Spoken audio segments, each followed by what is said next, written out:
las prestaciones a las cuales tienen derecho. Entonces, las personas al declararnos si tienen derecho al SAR o AFORE, si tienen servicios médicos y si tienen derecho a pensión por accidente en el trabajo, si declara estos 3 elementos, entonces se considera que no es carente. Si falta alguno de ellos, entonces es carente. La persona no está reconociendo todas las prestaciones a las cuales tiene derechos. La discusión que se dio con el Seguro Social es, si la persona te está declarando que tiene acceso a servicios de salud por prestación laboral, entonces automáticamente tiene derecho a todas las demás prestaciones como trabajador, ¿no? Entonces, este es un elemento que está en la mesa de discusión. Si se reconoce de esta manera o no la forma en la cual se tiene el acceso a la seguridad social para el caso de los trabajadores. El otro elemento también interesante y que está en la discusión es qué pasa con los trabajadores independientes. Nosotros preguntamos a los trabajadores independientes si estos tienen acceso, ya sea por contratación voluntaria o ya sea como prestación, incluso llegan a declarar como prestación de su propio trabajo, a pesar de ser trabajadores independientes, algún sistema de seguridad social. No obstante, siendo estrictos, comentaban algunos funcionarios del Seguro Social, este tipo de trabajadores no deberían de entrar en el conjunto en el universo de las personas a las cuales habría que considerar en la seguridad social. ¿Por qué? Porque la ley está orientada sobre todo a trabajadores subordinados, ¿no? Y que las prestaciones vengan de una parte patronal. Queda de alguna manera indefinida de esta forma, según el dicho de estas personas, queda indefinida la situación de los trabajadores independientes. Y si nosotros vamos y vemos un poquito más esta cuestión a nivel de la informalidad, nosotros podemos entender que es en este grupo de población, denominados trabajadores independientes, donde encontramos la mayor carencia en términos de trabajadores en condiciones de informalidad. Estos son algunos elementos. Algunos otros elementos también tienen que ver con la concepción que se tiene, y eso ya más a nivel conceptual, con la concepción que se tiene de la seguridad social. Cómo se fue construyendo este concepto de seguridad social desde el siglo XIX, cómo se transfirió precisamente a la forma en la cual el Estado mexicano se apropia de este concepto. Incluso comentaba yo en algunas de mis clases con los muchachos que curiosamente México, después de presumir haber tenido una constitución muy avanzada para su época, donde se reconocían los derechos sociales, los derechos de los trabajadores, pasamos más de 70 años esperando una ley para el desarrollo social. No habíamos podido llegar hasta ahí. Esperemos que no pase lo mismo con la ley de Coneval. Lo que tenemos nosotros es un cambio en la concepción de la seguridad social. Algunos argumentos de este cambio en la concepción, que era fundamentalmente, pues todavía con la escuela de Bismarck, ¿no? de una participación del Estado muy importante, pasamos a una individualización de una de las partes sustantivas de la seguridad social, y que es el retiro. ¿Sí? Lo que se dio en los años 90, este cambio en la concepción de la seguridad social, llevó precisamente a la individualización de los fondos, para que los mismos trabajadores se hicieran responsables de su propio retiro mientras estuvieran en condiciones de actividad. Entonces, pareciera que hay un cambio en esta concepción que lleva a desmembrar, digamos, el conjunto de prestaciones que daban forma a la seguridad social, ¿no? La seguridad social era vista en su conjunto, no tan solo como el acceso a los servicios de salud, sino precisamente como un aseguramiento para suavizar el ciclo de vida y que permitiera a los trabajadores contar con una curva de vida suavizada durante su condición desde que eran jóvenes, trabajadores, hasta la vejez. Esto pareciera que se trastocó, no tengo yo sinceramente muy claro hacia dónde vaya. Yo creo que esa es parte de la discusión que tendríamos que ahondar, de cómo construir este concepto de seguridad social hoy en las condiciones que tenemos. El argumento sustantivo sobre por qué individualizar esta parte ha sido la no sostenibilidad del sistema de pensional. Pareciera que el éxito de la seguridad social en México llevó a un gran éxito en la cobertura de salud, que a su vez llevó a un incremento en la esperanza de vida y también llevó precisamente a que el umbral del retiro de los trabajadores fuera cada vez mayor. Entonces teníamos nosotros en promedio, hasta, si no mal recuerdo, hasta los años 90, una edad de retiro que estaba entre los 65 años, y fue precisamente que se dio, dentro de los cambios de la seguridad social, aumentar la edad de retiro, puesto que la esperanza de vida había incrementado. Es decir, los cálculos actuariales no daban precisamente para sostener el sistema pensional en la forma en que estaba concebido entonces, ¿no? Todos estos cambios han llevado a una situación en la cual pareciera que, a pesar de estos cambios, tenemos dos problemas. Sigue siendo insostenible el sistema pensional actual, y de todas maneras los trabajadores todavía no aseguran, con el nuevo sistema individualizado, un grupo de trabajadores no aseguran su retiro en condiciones dignas, podríamos mencionar, sobre todo aquellos trabajadores de edad más avanzada, que los agarró a la mitad de su vida laboral, estos cambios que se dieron en los años 90. Todos estos elementos están ahí. Algunos se pueden medir, otros están más allá de lo que una metodología de medición de pobreza pudiera dar, pero sí son importantes a tomar en cuenta. El otro elemento que nosotros también encontramos es, si bien es cierto que en la concepción de la metodología, todos estos indicadores que presentó Alida y en particular tienen el mismo peso metodológicamente, conceptualmente, puesto que todos son derechos y por lo tanto tienen el mismo peso como derechos, empíricamente no pesan igual. Es decir, como vemos empíricamente, vemos que esta es nuestra principal carencia, el acceso a la seguridad social, comparado con otras carencias. Y si nosotros hiciéramos ejercicios de las contribuciones marginales, algunas que hemos hecho nosotros, vemos que esto varía dependiendo de las condiciones en las cuales se encuentren las personas y las zonas que se mide la pobreza. Una cosa que dificulta mucho el análisis estadístico y matemático es este traslape que hay de este indicador de la seguridad social con el de acceso a los servicios de salud. Hay un traslape.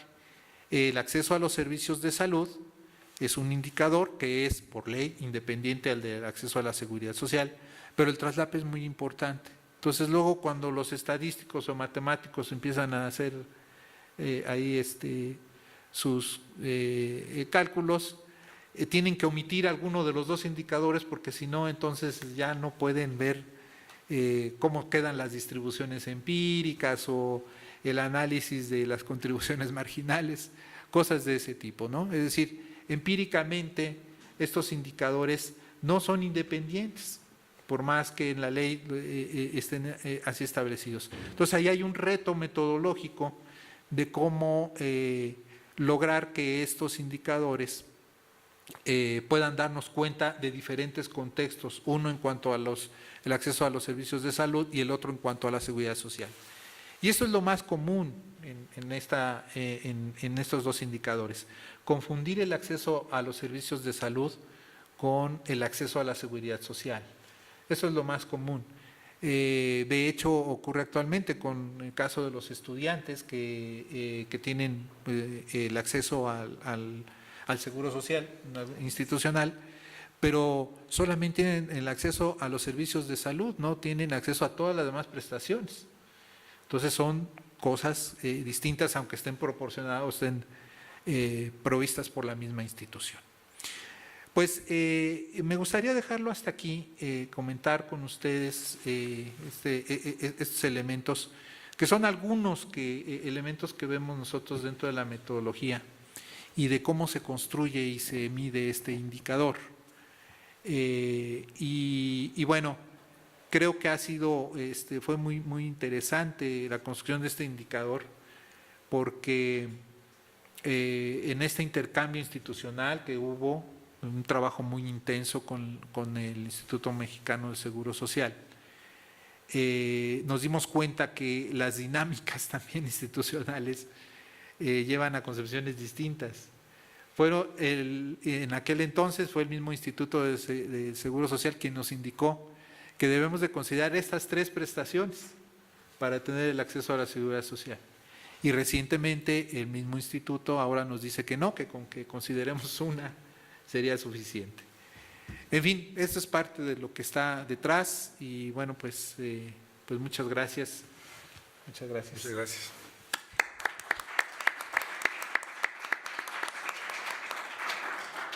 Muchísimas gracias, Enrique Midor y Alida Gutiérrez. Esta es la ponencia inicial. Le haríamos pie a la parte de comentarios ya escritos por parte del doctor Leonardo Lomelí y después Berenice Ramírez, y después abriríamos el foro. Tiene la palabra el doctor Leonardo Lomelí. Muchas gracias. Bueno, ya se ha puesto en la mesa el grave problema de la falta de acceso a la seguridad social como una de las carencias, como la carencia social más extendida dentro del país. Creo que habría que hacer conciencia de que hay 2 problemas muy serios que han limitado históricamente el acceso de la seguridad social y que son 2 problemas que están en el origen y se han agravado en el presente de los intentos por construir un sistema de seguridad social en México.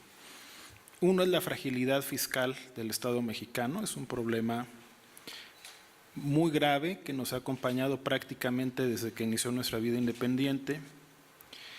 Y otro problema que se vuelve todavía más relevante en el momento en el que se le apuesta a una reforma basada en sistemas de ahorro para el retiro organizados en cuentas individuales, es el problema de que la mayor parte de los salarios que se perciben en este país son muy bajos y en consecuencia las contribuciones también son bajas. Además de que se podría discutir el tema de qué tan bajas son adicionalmente las contribuciones a la seguridad social o si podrían ser más altas o no. Ese es un tema que en sí mismo da para un seminario. Empezaría por el tema de la fragilidad fiscal. México no es ni de lejos uno de los países pioneros en el desarrollo de sistemas de seguro social en América Latina. Sabemos que los países pioneros en este esfuerzo son los países que se encuentran en el cono sur de nuestro continente.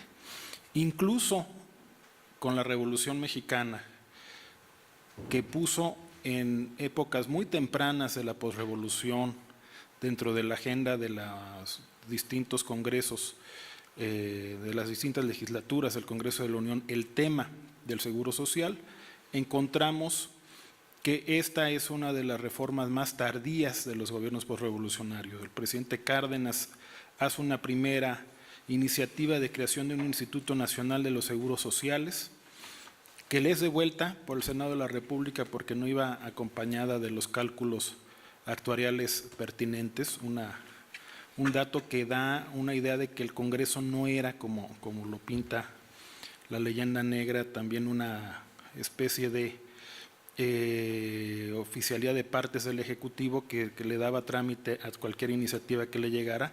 Realmente tan se hizo bien la tarea que es hasta el gobierno de Manuel Ávila Camacho cuando se expide la ley del Seguro Social, pero nace como un sistema de seguro social limitado que aspiraba a ser un sistema de seguridad social, un sistema de seguro social limitado, seguro social porque es un conjunto de seguros sociales para trabajadores del sector formal de la economía que cotizan al Seguro Social, y casi 2 décadas después, en 1960, se va a organizar el sistema de Seguro Social para los trabajadores al servicio del Estado, cuando se crea el ISSSTE ya en el gobierno de Adolfo López Mateos. Son regímenes de Seguro Social limitados, dado que involucra algunos seguros, por supuesto el de enfermedad y maternidad, el de cesantía en edad avanzada, el de accidentes de trabajo, las prestaciones sociales que incorporan guarderías y otro tipo de prestaciones para los trabajadores, pero es limitado porque en principio está limitado a los contribuyentes y sus familias. Se aspiraba que por la vía del crecimiento del empleo formal iba a quedar cubierta prácticamente toda la población, y tiene una etapa de crecimiento muy importante, la afiliación a la seguridad social, que se detiene con la crisis de los 80. Y a partir de ahí ha sido muy complicado que esta seguridad social para los trabajadores crezca. De hecho, en ciertos periodos ha venido más bien decreciendo. Tiene que ver con el malo desempeño económico de las últimas 3 décadas, con el crecimiento de la economía informal, con los incentivos a la evasión, incluso entre el propio sector formal, que no registran a todos los trabajadores que se debieran. Y esto hizo que un sistema de seguridad social que en la parte propiamente de su plan pensionario estaba organizado en un sistema de reparto, entrara en crisis justo cuando se estaba iniciando el bono demográfico. La lógica diría que debió de haber sido exactamente al revés. Estos debieron de haber sido los años dorados de un sistema basado en el sistema de reparto, dado que son los años en los que hemos tenido el llamado bono demográfico. Y sin embargo, pues no fue así, porque en estos 30 años la economía no pudo generar suficientes empleos en el sector formal, y esto lleva a que ya desde principios de los 90 fuera deficitario este sistema de reparto. Emprendimos, creo que de manera muy temprana, una reforma que le apuesta a un nuevo sistema de pensiones basado en cuentas individuales. El problema que ya se ha señalado también aquí, de que tenemos que un buen sector de estos trabajadores van a aportar a lo largo de su periodo laboral recursos insuficientes para poder garantizar las pensiones mínimas que por ley están reconocidas, de un salario mínimo en el caso de quienes cotizan al IMSS, de 2 salarios mínimos para el caso que cotizan a los que cotizan al ISSSTE. Tiene que ver, ya lo decía, con que la mayor parte de la población gana salarios muy bajos, pero además tiene que ver con el hecho de que también no tenemos una regulación eficiente dentro del sistema que nos permita que las comisiones que se cobran sean más bajas. Se ha tratado de atacar el tema de los bajos rendimientos, bajos incluso si los comparamos en el contexto regional de América Latina, autorizando inversiones de mayor riesgo, que sí ofrecen más altos rendimientos, pero que también son más inseguras y que pueden llevar a pérdidas para los propios trabajadores. Entonces nos encontramos en una paradoja, porque es la carencia social que afecta a la mayor parte de la población. La mayor parte de la población no tiene acceso a la seguridad social, y sin embargo nos sale muy cara. Nos sale muy cara la transición del anterior sistema de reparto al nuevo, porque el Estado se hace cargo de los pasivos pensionarios y paga las pensiones. Pero nos va a salir muy caro también porque, bueno, y aparte hay contribuciones definidas para el Estado en el nuevo sistema de pensiones.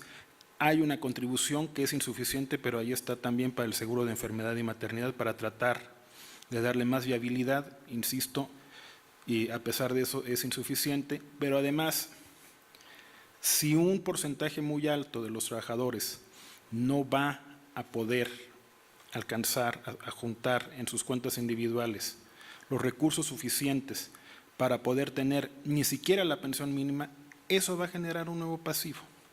Entonces nos enfrentamos a un problema muy serio en términos sociales y en términos económicos.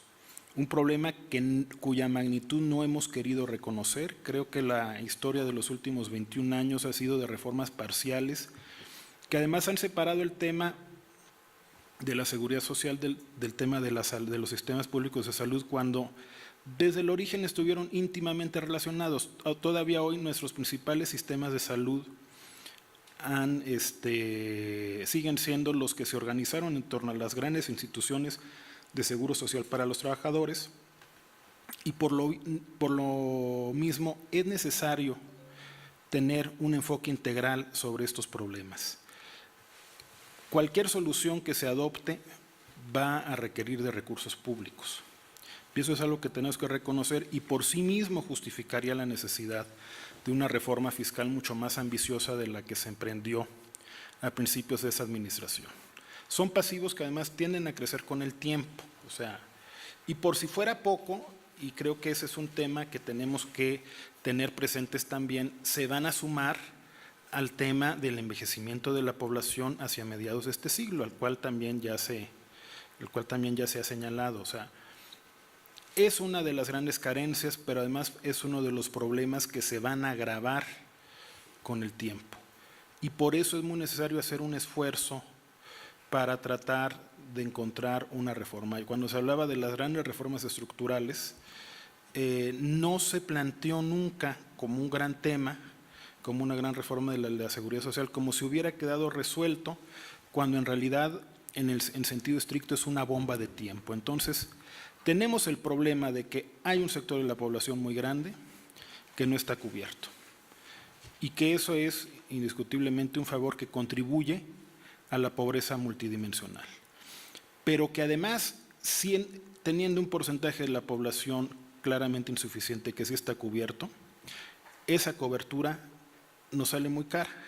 ¿Cómo hacerle para extender la cobertura de la seguridad social a un mayor número de habitantes, y al mismo tiempo cómo hacerle para hacer viable su financiamiento? Es un tema que indiscutiblemente tiene que ver con la estructura del sistema y con su financiamiento, y debe de ser abordado así. No se puede desligar del tema de la reforma fiscal. Y si le apostamos a un sistema de cuentas individuales, que en sí mismo amerita una discusión, entonces también tendremos que tener una política a la que se ha renunciado de manera sistemática, de recuperación del salario. Si es que queremos que los esfuerzos de contribución individual aporten suficientes recursos para que funcionen mejor los sistemas de cuentas individuales, sin renunciar a una mejor regulación también de estos sistemas. Evidentemente no es un tema complejo, es un tema que involucra cuestiones fiscales, cuestiones financieras, cuestiones organizacionales, y que además afecta derechos adquiridos de los trabajadores, que es un tema que frecuentemente también se olvida. Cuando se discute si se le da mucho, se le da pocos recursos al pago de pensiones del IMSS o del ISSSTE, bueno, es que son recursos que están garantizados por ley. No es opcional para el Estado, bueno, hasta donde sabemos no es opcional, o no debiera ser opcional para el Estado el cumplimiento de la ley, y en consecuencia pues está obligado a garantizarlos. Entonces creo que es un tema complejo y que es un tema sobre el que hay que reflexionar desde estas diversas perspectivas. Muchas gracias.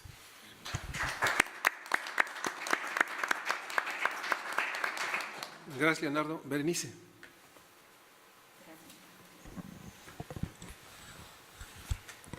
Buenas tardes.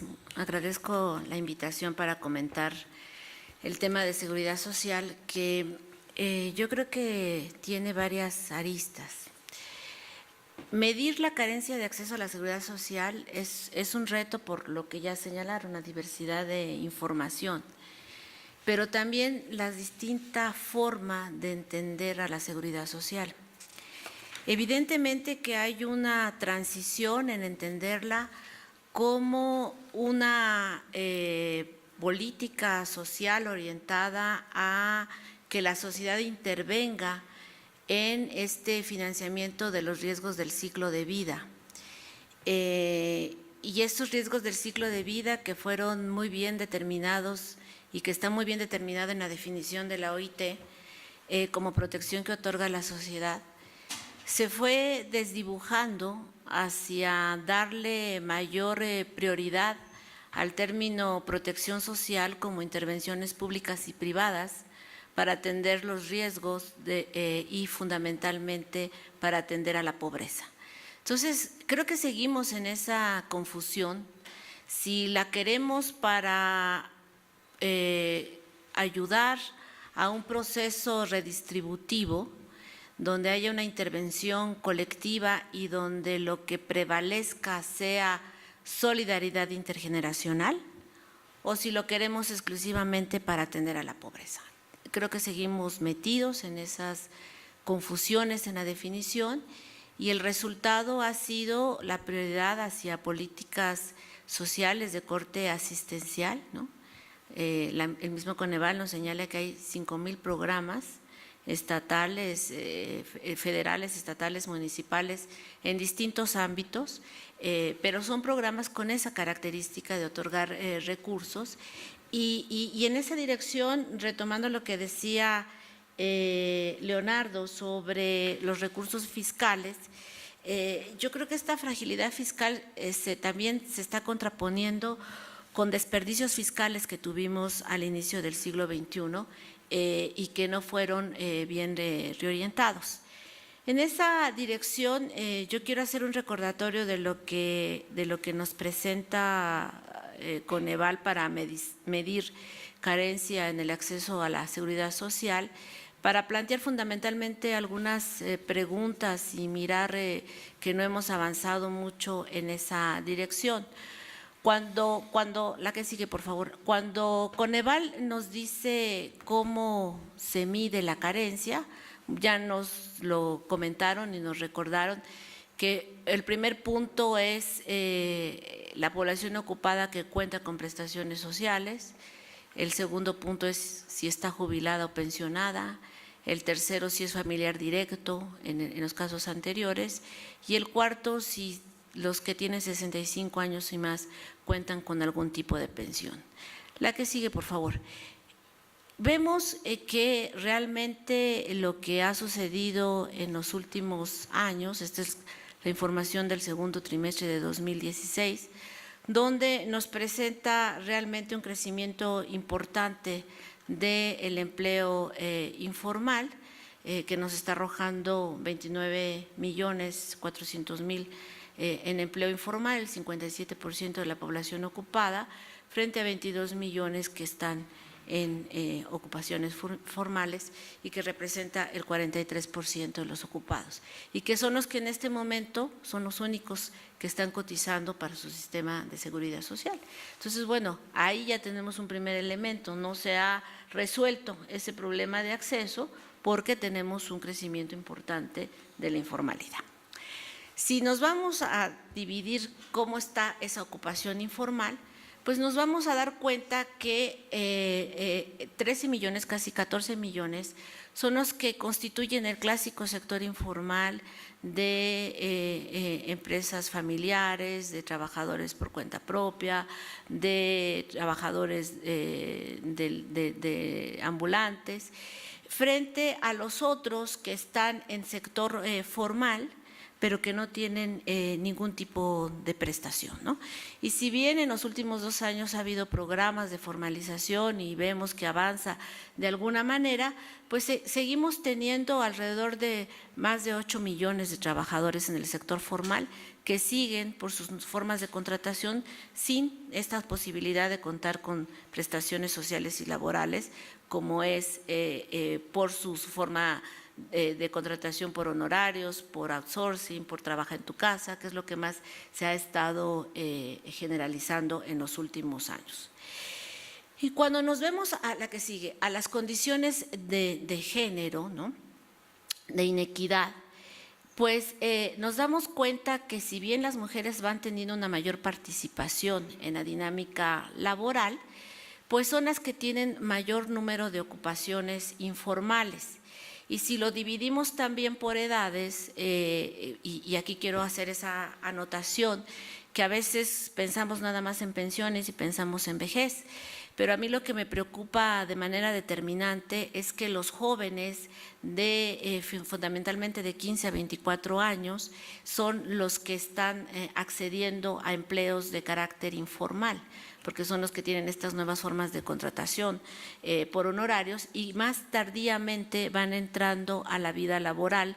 Y entonces, si entran a los 30 años al mercado formal y tienen que cotizar 1.250 semanas, que en realidad, si tienen gran movilidad laboral, serán 40 años de trabajo continuo, pues vamos a ir observando estas dificultades que se tienen.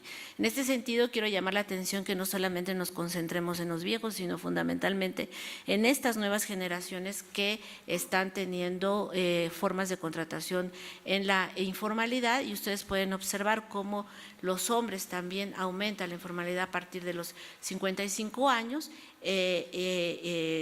tienen más actividades informales, y este es un elemento que no veo contemplado a la hora de medir con mayor exactitud lo que está pasando con el acceso a la seguridad social. Si nos metemos al segundo punto que señala Coneval, que es quién está jubilado y quién está pensionado, bueno, la información más reciente que se tiene es a partir de la encuesta nacional de seguridad social que se levantó en el 2013, y si bien, la que sigue por favor, y si bien hay un aumento de los que tienen pensión de 65 y más años, de 26% a 33%, pues sigue teniendo un 67% la no acceso a una pensión, llegando a la edad de 65 años. Y nuevamente nos encontramos con los problemas de inequidad, la que sigue. Si lo dividimos ese 33% entre hombres y mujeres, pues solamente el 24% de las mujeres mayores de 65 años tienen una pensión, y en este momento de transición muchas de estas pensiones son de viudez, porque en ese momento no eran trabajadores activas, ¿no? Entonces ahora se van a empezar a enfrentar las primeras que empiezan a ser resultado de relaciones de trabajo. Si nos metemos a la tercera definición de Coneval sobre derecho a biencia, sobre cotizantes y derecho a biencia, ahí tenemos el gran problema que nos comentaba Enrique Minor en su exposición. Primero, tenemos que recordar, y a veces es lo que se nos olvida, o se olvida, la que sigue, que la seguridad social incluye a los institutos de seguridad social, de seguro social, que los nacionales es IMSS, ISSSTE e INSFAM, y los que están en asistencia social, que así se llamó cuando se crean nuestras leyes de seguridad social. Que unas tienen mayores prestaciones, como es la atención médico hospitalaria, las pensiones y jubilaciones, las prestaciones monetarias por riesgos ocupacionales de enfermedad o maternidad, las prestaciones para vivienda y las guarderías, que es un elemento sustancial en la incorporación de las mujeres al campo laboral. Eso que nos otorga los seguros sociales se contrapone con lo que otorga la asistencia social o protección social, que es fundamentalmente la atención médico hospitalaria y pensiones a partir de transferencias monetarias, ¿no? Esos son como los elementos que observamos. A esta situación que les recuerdo, ¿no? Porque es parte de cómo se viene construyendo nuestra seguridad social, y ya hicieron énfasis a nivel constitucional, se reconocen todo este tipo de trabajadores, asalariados, no asalariados, campesinos, trabajadores por cuenta propia, a la hora de institucionalizar nuestra seguridad social, fundamentalmente en la Ley Federal del Trabajo y después en la creación del IMSS en 1943, es muy dirigida a trabajadores formales urbanos, ¿no? Y se olvida al resto de los que están contemplados en la Constitución. Y de esa manera pues ya nacemos con una serie de irregularidades y con diversidad de programas que dan como resultado diversidad de programas en el acceso a la seguridad social. La que sigue, por favor. En el último informe que nos señala tanto el informe de gobierno, vuelve a recordar de hace unos días, vuelve a recordar este cuadro que retoma del informe del IMSS. Y entonces ahí nos señala que el porcentaje de la población que está cubierta es del 60.9% por institutos de seguro social. Pero ahí hay una serie de mediciones complejas porque incluyen a los trabajadores que están afiliados, a los no trabajadores, o sea, que los que tienen un seguro facultativo, que lo compran, ¿no? También a los a la familia, a los pensionados, y también meten a los familiares no adscritos, potenciales, ¿no? Que su familiar estar inscrito a la Seguridad Social es potencial, pero no asiste. Entonces, por eso es que se infla mucho esta porcentaje de asegurados, y cuando nosotros sumamos a los que están en la Seguridad Social, tanto IMSS como ISSSTE, como Pemex, como instituciones privadas u otras instituciones públicas, nos sale que están incorporados el 54% de la población. Y cuando solamente medimos asistencia social, los que están en Seguro Popular y los que están en IMSS Prospera, nos salen otro 57% de la población. Es decir, que con este cuadro está cubierto el 112% de la población, que es a lo que lleva esta confusión entre los que tienen nada más servicios de salud y los que tienen todos los servicios que representan el Seguro Social, ¿no? Entonces, a pesar de que sabemos que hay ese problema, se sigue presentando a la hora de los informes de gobierno o a la hora de los informes que nos otorga el Instituto Mexicano del Seguro Social. Bien, la siguiente relación, de alguna manera también ustedes ya lo señalaron cuando hacen énfasis en las diferencias regionales, ¿no? Este cuadro es nada más de acceso a servicios médicos por condición de aseguramiento, y el cuadro, como tiene información de todos los estados, es complejo que lo entiendan, pero la parte azul inferior es la que nos dice los que tienen acceso, y entonces hay estados como Chiapas, como Oaxaca, que son los que tienen menos acceso, frente a Nuevo León, por ejemplo, que tiene un acceso alto. Ese tipo de cuestiones creo que tampoco se ha reflejado en la formulación de política pública. Se sigue haciendo política pública nacional y no se regionaliza ni se territorializa de acuerdo a las características que tiene cada uno de nuestros estados. Si me voy un poco a lo que más se ha abonado en los últimos años, y antes de entrar al tema fundamental de pensiones, no quise atosigarlos con más información que incluso saca el mismo informe de gobierno de este año, pero se observa claramente que el número de guarderías ha disminuido y también ha disminuido el número de atención a niños, que es otro de nuestros pilares de la seguridad social que se necesita fortalecer. Y en el ámbito de la discusión está también, ya tenemos más de 25 años en esta discusión, entre la separación a la hora de hablar de financiamiento, entre aquellos que concentran y administran recursos y aquellos prestadores de servicios, ¿no? Estas asociaciones público-privadas, donde el Estado sigue recuperando los ingresos, se los pasa a administrar al sector privado, y además el sector privado se lo pasa a prestadores de servicios privados. Entonces, en esa dinámica, donde evidentemente que el sector privado va a buscar rentabilidad, seguimos distorsionando nuestras dinámicas de seguridad social y seguimos sin discutir con plenitud si queremos bienes comunes, colectivos, públicos, o si queremos esa vinculación entre lo público y lo privado, que es lo que está prevaleciendo. Pero bueno, ¿cuáles han sido los resultados de un sistema de capitalización individual de administración privada? Y señalamos esto como muy enfáticamente: capitalización individual de administración privada. Los que ya conocen bien el tema saben por qué lo digo, porque hay sistemas de capitalización individual, de administración colectiva, de administración pública, de forma nocional, ¿no? Pero aquí nosotros adoptamos en nuestra reforma estructural de administración privada y con eso metimos directamente al sector financiero a esta administración de recursos.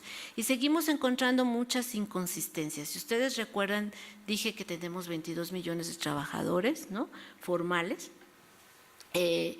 Son 54 millones de cuentas individuales, ¿no? O sea, ¿cuál es esta diferencia entre 54 millones y 22 millones de trabajadores activos?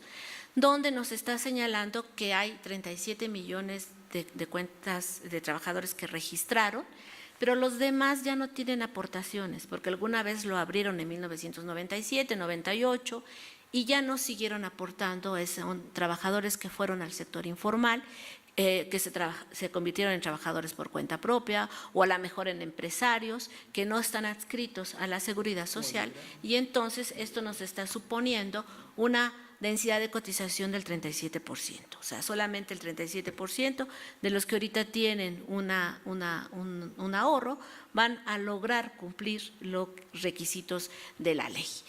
Y la misma CONSAR lo muestra, incluso lo muestra el informe de la OCDE del año pasado sobre el sistema de pensiones en México, y llegan a la conclusión de que el 42% de la población tendrá que ser cubierta por pensiones no contributivas, ¿no?, porque no van a llegar. Y eso que le están apostando con cifras alegres, porque en los estudios que ha realizado el grupo de investigación al que pertenezco, donde hay actuarios y donde hay demógrafos, pues nos queda claramente establecido la que sigue, que está sobreconsiderada la rentabilidad que están obteniendo las Afores en este momento, porque nos está ofreciendo los últimos 36 meses, nos está dando información de rentabilidades nominales, pero si hacemos el recorrido de las rentabilidades de 1997 a la fecha, pues es menor que la información de CONSAR nos ofrece, y nos está señalando que entonces la tasa de reemplazo, o sea, lo que significaría la pensión de un trabajador, sería el 18% de su salario base de cotización. La OCDE señala el 24%, y cuando se dio la reforma se dijo que iba a ser pensiones dignas del 100%. Y por eso esa gran diferencia entre las pensiones de beneficio definido y las pensiones de contribución definida, y el hecho de que se incremente el costo fiscal, porque el grueso de los trabajadores que ya estaban en el IMSS pues están yendo por la ley 73, por la ley anterior, porque les permite tener una pensión más alta con la ley anterior de beneficio definido, que ofrecía el 100% del salario base de cotización de los últimos 5 años, ¿no?, con topados. Y los que están en el ISSSTE pues también se acogieron, la mayoría, al 10º transitorio, porque ofrece esta posibilidad de contar con certezas, ¿no?, y un poco lo que los trabajadores buscan son certezas. En esa dirección ha estado la discusión en el país.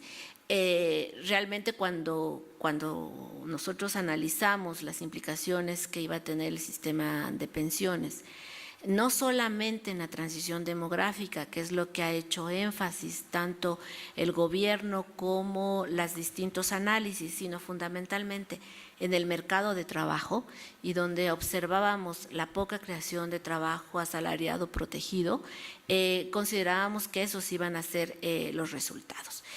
Y un elemento que creo que tenemos que discutir es sobre entonces qué modelo proponer, porque finalmente si va a estar el 50% fuera del acceso a una seguridad social contributiva, sí se tiene que pensar en cómo financiar fiscalmente una base lo suficientemente sólida para el resto de la población, o que sea la base y sobre esa base ir construyendo los distintos pilares. ¿Por qué señalo esto? Porque si nos vamos a los ingresos, la que sigue, esta también es información del último trimestre de 2016-11, que son ocupación formal, pues en primer lugar tenemos que hay correspondencia entre lo que la CONSAR señala, que el promedio de los que están cotizando en una cuenta individual son 3 salarios mínimos, o sea, estamos hablando de 6,000 pesos. Y realmente eso es lo que también estamos observando cuando dividimos cómo está la información de la ENOE por sectores y en términos de ingresos mensuales. Ahí ustedes pueden observar que miramos cómo también esta inequidad, las mujeres, que es de la parte verde, están ganando menos que los hombres en el mismo sector. Pero cuando nos vamos a la parte que no está incorporada a la seguridad social, que son la ocupación informal, pues vemos que los ingresos son menores, ¿no? Es la mitad de lo que están obteniendo los formales, 2.600 en el ámbito agropecuario, en el empresarial 3.700, en instituciones no lucrativas 2.900, en el gobierno 3.900, trabajo doméstico 1.800, y bueno, y sobre esos niveles salariales, ¿perdón? La que sí. Ah, es la que sigue, perdón. Es que yo vengo viendo la mía, pero como no. Ah, perdón. Entonces, realmente vemos que con esos niveles salariales, pues es difícil obtener pensiones dignas si estamos partiendo de salarios muy bajos. Y esto nos da lugar a esta información sobre las pensiones promedio, ¿no? Que tenemos actualmente, las contributivas y las no contributivas. Y aquí nuevamente otro elemento que tenemos que discutir. Si actualmente las no contributivas, en el caso de la Ciudad de México, es de 1.009 pesos, que es este apoyo alimentario y para medicinas, que se convirtió en ley en 2003 en la Ciudad de México, a nivel de oportunidades, ¿no? Esta pensión no contributiva pues representa 580 pesos, ¿no? Entonces realmente está muy debajo de la línea de bienestar, que para el dato que tengo ahí, Coneval señalaba 1.315 pesos, ¿no? Y si como fotografía dijéramos que se mantienen las condiciones que están en la parte derecha, donde el salario mínimo por día actualmente es de 73 pesos, 3 salarios 6.573, y la OCDE nos dice, para retomar lo que dice la OCDE, que la tasa de retorno va a ser del 24%, pues serían pensiones de 1.500 pesos, muy similares pues a un salario mínimo. Entonces, siempre nos hemos preguntado por qué se hace una reforma con estas características si no hay un aumento de cobertura y tampoco hay una posibilidad de sostenibilidad financiera y social fundamentalmente para el conjunto de la población.